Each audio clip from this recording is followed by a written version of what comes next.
بسم الله الرحمن الرحيم لم يكن الذين كفروا من أهل الكتاب والمشركين منفكين حتى تأتيهم البينة رسول من الله يتلو صحفا مطهرة فيها كتب قيمة وما تفرق الذين أوتوا الكتاب إلا من بعد ما جاءتهم البينة وما أمروا إلا ليعبدوا الله مخلصين له الدين حنفاء ويقيموا الصلاة ويؤتوا الزكاة وذلك دين القيمة إن الذين كفروا من أهل الكتاب والمشركين في نار جهنم خالدين فيها أولئك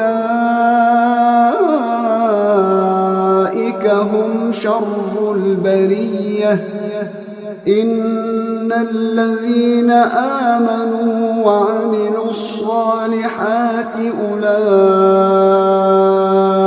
هم خير البرية جزاؤهم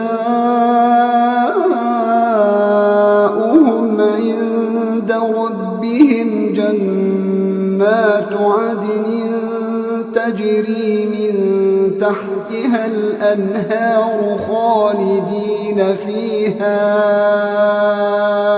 أبدا رضي الله عنهم ورضوا عنه ذلك لمن خشي ربه शुरू अल्लाह का नाम लेकर जो बड़ा मेहरबान निहायत रहम वाला है।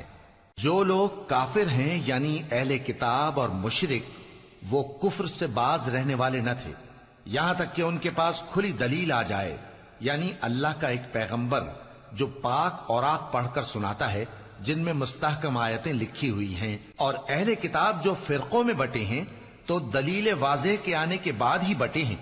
हालांकि उनको हुक्म तो यही हुआ था कि अल्लाह की इबादत करें, इताअत को उसी के लिए खालिस करते हुए यकसू होकर, और नमाज कायम करें और ज़कात दें, और यही मजबूत उसूलों वाला दीन है। जो लोग काफिर हैं यानी अहले किताब और मुशरिक वो दोज़ख की आग में पड़ेंगे और हमेशा उसी में रहेंगे।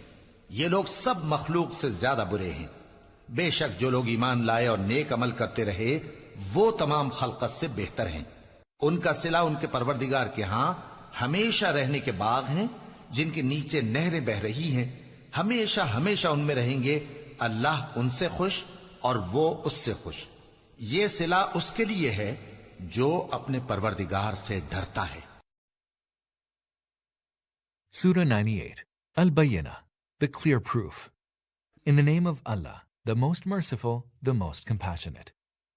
Those who disbelieved, be they from the people of the book or from those who associated others with Allah in His divinity, will not desist from unbelief until the clear proof should come to them. A messenger from Allah reciting from purified scrolls, in writings wherein are scriptures absolutely true and unerring. Nor did those to whom the book had been given split up until after the proof of the right way had come to them.